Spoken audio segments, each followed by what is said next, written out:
తాకట్లో ఉన్న మీ బంగారాన్ని విడిపించి ఆ రోజు ఆన్లైన్ రేటుకి కొంటాం. Sharma gold company. నమస్కారం, వెల్కమ్ టు సుమన్ టీవీ. నేను గీతాంజలి.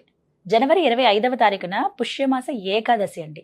ఈ ఏకాదశి చాలా విశేషం అని చెప్తారు. ప్రత్యేకించి పితృదేవతల అనుగ్రహం కోసం ఈ ఏకాదశిన ప్రత్యేకమైన పూజలు అలాగే పరిహారాలు చేసుకోవాలి.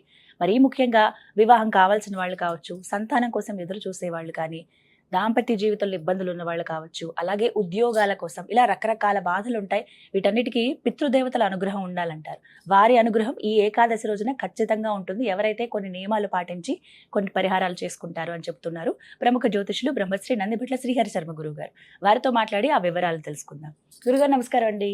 వాగర్థ వివ సంపృక్తౌ వాగర్థ ప్రతిపత్తయే జగతః పితరౌ వందే పార్వతీ పరమేశ్వరౌ. సదాశివ సమారంభాం శంకరాచార్య మధ్యమాం అస్మదాచార్య పర్యంతం వందే గురు పరంపరాం. ఆదిత్యాయ చ సోమాయ మంగళాయ బుధాయ చ గురు శుక్ర శనిభ్యశ్చ రాహవే కేతవే నమః. శృంగేరి జగద్గురు పీఠాధిపతులకి, కంచి పీఠాధిపతులకి నమస్కారములు తెలియజేసుకుంటూ కార్యక్రమాన్ని ప్రారంభిద్దాం. గురుగారు 25వ తారీఖున ఏకాదశి అయితే ఒక మాట అడుగుతాను ముందు. ఎప్పుడు ఏకాదశికి మీరు పితృదేవతలను ఆరాధించండి, ఇలా పూజ చేయాలని ఎప్పుడు చెప్పలేదు. కానీ ఎందుకంటే ఈసారి ప్రత్యేకం? మామూలుగా శివుని ఆరాధన చేస్తారు, అభిషేకాలు చేస్తారు, ఎక్కువగా విష్ణుమూర్తికి పూజ చేస్తారు, వెంకటేశ్వర స్వామి, ఇలా మాత్రమే చూస్తాం ఏకాదశికి. ఏవైనా విశేష సందర్భాల్లో అమ్మవారికి. కానీ ఏంటి మరి ఈ ఏకాదశికి పితృదేవతల ఆరాధన చాలా ముఖ్యం అంటున్నారు. విశిష్టత ఏంటో తెలియచేయండి. తప్పకుండానమ్మా. మనకు ప్రతి మాసానికి 2 ఏకాదశులు ఉంటాయి. మొత్తం కలుపుకుంటే 24. అధిక మాసం వచ్చిందంటే ఇంకో 2 కలుస్తాయి, 26 అవుతాయి. అయితే మనకున్నటువంటి ఆయనాలు 2 ఆయనాలు, ఒకటి దక్షిణాయనము, 2 ఉత్తరాయణం. అయితే దక్షిణాయనంలో పితృదేవతల్ని ఉద్ధరించేటువంటిది భాద్రపద మాసం పితృపక్షాలు. ఉత్తరాయణంలో పితృదేవతల్ని ఉద్ధరించేటివి 2 వస్తాయి. ఒకటి ఈ పుష్యమాసంలో కృష్ణపక్షంలో వచ్చే అమావాస్య ముందు వచ్చే ఏకాదశి, వాటిని పితృ ఏకాదశి అని అంటారు, లేదా షట్తిల ఏకాదశి అని అంటారు. ఇంకొకటి చొల్లంగి అమావాస్య లేదా మౌని అమావాస్య. ఉత్తరాయణంలో పితృదేవతల కోసం ఏర్పాటు చేయబడ్డటువంటి తిథులు ఈ రెండు తిథులు. కాబట్టి చాలా ప్రత్యేకవంతమైనటువంటిది.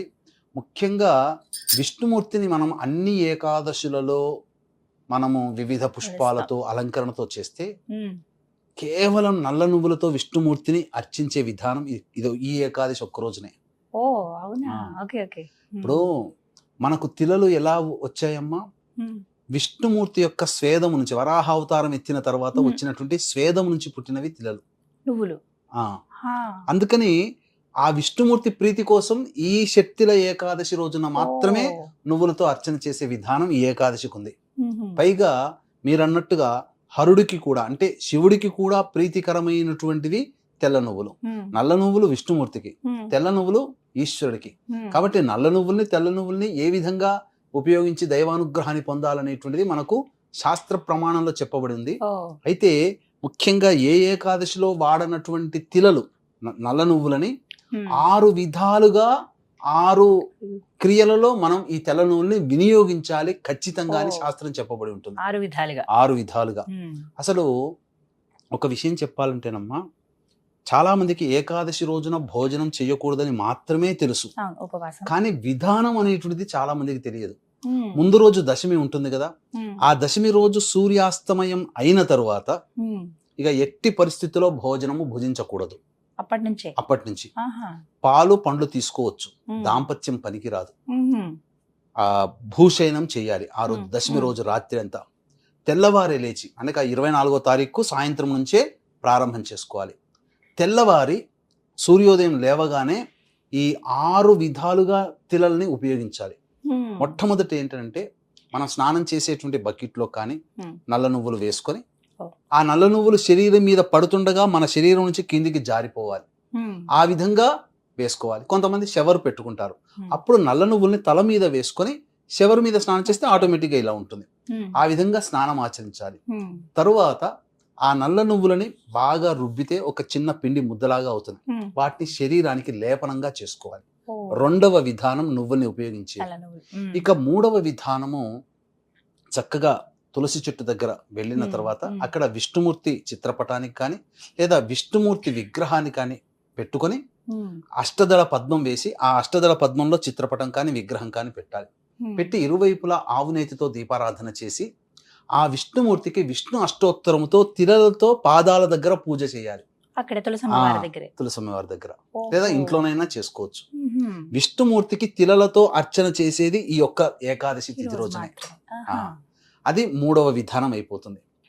ఇక 4వ విధానం ఏంటంటే ఆ రోజు స్వామి వారికి నైవేద్యంగా పెడతారు కదా, అంటే ఏకాదశి రోజున నైవేద్యం కూడా తీసుకోరు, కానీ ప్రత్యేకించి ఆ నైవేద్యంలో నువ్వులు వేసి వండినటువంటి అన్నాన్ని విష్ణుమూర్తికి నైవేద్యంగా పెట్టి ఆ నైవేద్యాన్ని కొద్దిగా తీసుకోవచ్చు. ఏకాదశి తిథి రోజున ఈ విధంగా ఈ రోజున నైవేద్యం తీసుకుంటే తప్పు లేదు, తీసుకోవచ్చు. ఇక 4వ విధానమైనటువంటిది ఏంటంటే నల్ల నువ్వులు నీటిలో వేసి మధ్యలో దాహం వేస్తుంది కదా, ఆ నానినటువంటి నల్ల నువ్వులతో సహా నీళ్లు తాగాలి. ఆ రోజంతా కూడా నీళ్లు తాగాలనిపిస్తే నువ్వులతో కలిపిన దీన్ని నీళ్లు తాగాలి. ఇక 5వ విధానము మనం చెప్పాం, పితృదేవతల కోసమే. ఎందుకంటే ఈ రోజున సమాజంలో చాలా మంది పెళ్లిళ్ళు కాక ఇబ్బంది పడుతున్నారమ్మా. ఫస్ట్ ఆఫ్ ఆల్ ఏ కులంలోనైనా కానీ ఏ మతంలోనైనా కానీ. రెండవది సంతానం కలగట్లేదు. పెళ్లిళ్ళు కావాలన్నా, సంతానం కావాలన్నా, దాంపత్యం చక్కగా ఉండాలన్నా, ధనపరమైన సమస్యలు తీరాలన్నా, పిల్లలు అభివృద్ధిలో ఉండాలన్నా, కోరిన కోరికలు తీర్చుకోవాలన్నా, కష్టముల నుంచి బయటపడాలన్నా పితృదేవతల యొక్క ఆరాధన చేయమని చెప్పింది శాస్త్రం. కాబట్టి ఈ యొక్క పితృదేవతలకి ఉపయోగార్థమే, పితృదేవతను సంతృప్తి పరచడం కోసమే బ్రాహ్మణుని పిలిపించుకొని ఆ రోజున తిలలతో తర్పణాది కార్యక్రమాలు చేసి బ్రాహ్మడికి వస్త్రదానం చేయమని చెప్పబడి ఉంది. ఇంకా విశేషంగా మనకు కార్తీక మాసంలోనే ఉసిరిక దానం చెప్పబడి ఉంది. కానీ ఈ ఏకాదశి రోజున ఉసిరిక మరియు నల్ల నువ్వులు, వస్త్రము, ఈ 3 కూడా దానం చేస్తే విశేషమైనటువంటి పుణ్య ఫలితం దక్కుతుంది. ఇక 4వది హవనం. ఈ హవనం కూడా మనం చేసుకోవాలి. అది ఏ విధంగా చేసుకోవాలి, ఆ రోజంతా ఎలా ఉండాలని మనం తెలియజేసుకుందాం. వీక్షించేటువంటి ప్రేక్షకులకి ఈ యొక్క 29వ తారీఖు రోజున మౌని అమావాస్య సందర్భంగా ఈ మానవులు ఆర్థికపరమైన సమస్యలు, ఉద్యోగపరమైన సమస్యలు, విద్యాపరముగా, అలాగే వివాహపరముగా, శనిదోష పరిహారంగా అనేక విధాలుగా ప్రయోగ బాధలు, కోర్టు, శత్రు సమస్యలతో బాధపడుతుంటారు. కాబట్టి వాటి ఉపశమనార్థమై మధ్యాహ్నం 3 గంటలకు 29వ తారీఖు రోజున దశమహావిద్యల్లో హోమాల్లో భాగంగా ప్రత్యంగిర హోమం, బగళాముఖి హోమం, రాజశ్యామల హోమం, వారాహి హోమం, ధూమవతి హోమాలు పర్ హెడ్ 2100 రూపాయలకి చేయించడం జరుగుతుంది. మధ్యాహ్నం 12 గంటల లోపల 29వ తారీఖు రోజున లోపల మీరు నమోదు చేసుకోవచ్చు. కార్యక్రమం తదనంతరం కాంటాక్ట్ చేసి పూర్తి వివరాలు తెలుసుకోవచ్చు. ఇక ఆ రోజున విష్ణు ప్రీతి కోసమై కృష్ణ తిల హోమం, నల్ల నువ్వులతో హోమము విష్ణు ప్రీతి కోసమై నారాయణ హోమం చేయాలమ్మా. తరువాత ఈశ్వర ప్రీతి కోసమై తెల్ల నువ్వులతో రుద్ర హోమం చేయాలి. ఇవి 2 చేసినటువంటి మానవుడికి సర్వ ప్రాయశ్చిత్తములు తొలగిపోతాయి. ఆలయంలో చేయించుకోవచ్చమ్మా, తప్పకుండా ఆలయంలో చేసేవాళ్ళు ఉంటే చేయించుకోవచ్చు, లేదా బ్రాహ్మణుని ఇంటికి పిలిపించుకొని చేయించుకోవచ్చు. చాలా మందికి తర్పణాలు వదిలేటప్పుడు కొంతమందికి ఊళ్ళల్లో రారు, బ్రాహ్మణులు రారు.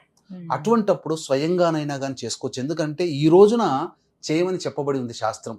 కాబట్టి ముందుగా గణపతికి నమస్కారం చేసుకొని పితృదేవతలకి మోక్ష ప్రాప్తి కలగాలి, వాళ్ళకి అన్నపానాదులకి లోటు లేకుండా వాళ్ళ ఆత్మలకి అందాలి, వాళ్ళు సంతోషంగా ఉండాలని చెప్పి సంకల్పం చేసుకొని దక్షిణం వైపు ఫేస్ పెట్టి ఒక గ్లాసులో నీళ్లు, అందులో నల్ల నువ్వులు, ఒక స్పూన్ వేయడం, కటోరి గిన్నె, ఒక బౌల్ ముందర పెట్టుకొని మీ వైపు అంటే మా భర్త వైపు 3 తరాలు, భార్య వైపు 3 తరాల్లో ఉన్నటువంటి వాళ్ళ చనిపోయిన వాళ్ళ పేర్లు, వాళ్ళ గోత్రము ఏం వరుస అవుతుందని చెప్పి వాళ్ళ పేరు చెప్పి అరచేతిలో స్పూన్ నల్ల నువ్వులతో ఉన్నటువంటి నీటిని వేసి ఇలా కుడి చేతి బొటన వేలుగుండా ఆ బౌల్లో వేయాలి. అలా 3 సార్లు వేయాలి. ఆ 3 సార్లు పేరు చెప్పి తర్పయామి తర్పయామి తర్పయామి అనుకుంటూ వేయాలి. ఇలా చేసిన తర్వాత ఇది ఏకైక ఏకాదశి తిథి పితృదేవతల కోసం చెప్పబడి ఉంది. మిగతా అన్ని కూడా మీకు ముఖ్యంగా గమనించుకుంటేనమ్మా పుష్యమాసం చెప్పబడింది. పుష్యమాసం అంటే పుష్టిని కలిగించేది. అంటే మనం ఇంతకుముందు చెప్పుకున్నట్టుగా భాద్రపద మాసంలో పితృదేవతల కోసం పితృపక్షాలు ఎట్లయితే ఉన్నాయో దక్షిణాయనంలో, ఉత్తరాయణంలో ఈ యొక్క పుష్యమాసం ఉంది. సంతానాన్ని ఇచ్చేటువంటిది పుత్రదేకాదశి శుక్లపక్షంలో వస్తుంది. పుష్యమాసంలో పితృదేవతల్ని ఆరాధన చేసేది ఏకాదశి, షట్తిల ఏకాదశి, పితృ ఏకాదశి ఇలా చెప్పబడి ఉంది. కాబట్టి మనకు ఇక్కడ దక్షిణాయనం కాబట్టి మనకు పుష్యమాసం మన తెలంగాణ, ఆంధ్ర, తెలంగాణలో ఉంటే నార్త్ సైడ్ వాళ్ళు మనకన్నా ఒక 15 రోజులు ముందుంటారు కాబట్టి వాళ్ళకి అది మాఘమాసంలో వచ్చే ఏకాదశి. అక్కడ అలా చూసిన పవిత్రమే, మన ప్రాంత ప్రకారము పుష్యమాసం చూసినా. కృష్ణపక్షంలో వచ్చే ఏకాదశి అయినా పవిత్రమే. ముఖ్యంగా ఆ రోజున చాలా విశేషమైనటువంటిదమ్మా. శనివారం, పుష్యమాసం శనికి సంబంధించింది, ఏకాదశి కూడా శనివారం అయింది. శనివారం వచ్చింది. ఎంత విశేషం అమ్మా. అంతే కదండి. అవును. కాబట్టి తప్పకుండా ఇటువంటి పరిహారాలను ఆ రోజంతా పాటించి దాహం వేసినప్పుడల్లా నల్ల నువ్వులు కలిపిన నీటిని తాగాలి. ఇక తర్వాత తెల్లవారి ద్వాదశి రోజున ఆదివారం అయింది విశేషంగా. ఆ రోజున నిద్ర నుంచి లేచి కాలకృత్యాదులు తీర్చుకొని మళ్ళీ విష్ణు సహస్రనామ పారాయణం చేసి అప్పుడు ఏకాదశి వ్రతాన్ని ఉపసంహరించుకోవాలి. ఎలా? ఇంటికి వచ్చినటువంటి అతిథి అభ్యాగతులని భోజనం పెట్టకుండా పంపించకూడదు. ఆ రోజు. ఏ పక్షికి, ఏ ప్రాణికి ఇంటి ముందు వచ్చినటువంటి వాటికి ఏది తినే పదార్థం పెట్టకుండా పంపించకూడదు. వృద్ధాశ్రమాల్లో, అనాథాశ్రమాల్లో పండ్లు కానీ ఇతర తినే పదార్థాలు కానీ పంచి ఇంటికి వచ్చి అన్నం వండుకొని, కూరగాయలు వండుకొని భోజనం చేయాలి. అందులో అన్నం వండేటప్పుడు మళ్ళీ అందులో తెల్ల నువ్వులు కానీ నల్ల నువ్వులు కానీ వేసి వండి ఆ అన్నాన్ని విష్ణుదేవుడికి నైవేద్యంగా పెట్టి కుటుంబ సభ్యులందరూ దాన్ని భుజించాలి. ఇలా చేస్తే ఈ యొక్క షట్తిల ఏకాదశి వ్రతాన్ని ఆచరించిన వాళ్ళమవుతాం. విష్ణు యొక్క అనుగ్రహంతో సమస్త కష్టాలు తొలగిపోతాయమ్మా. చాలా చక్కగా వివరించారు గురుగారు. ధన్యవాదాలండి. సర్వం శ్రీ ఉమామహేశ్వర పరబ్రహ్మార్పణమస్తు.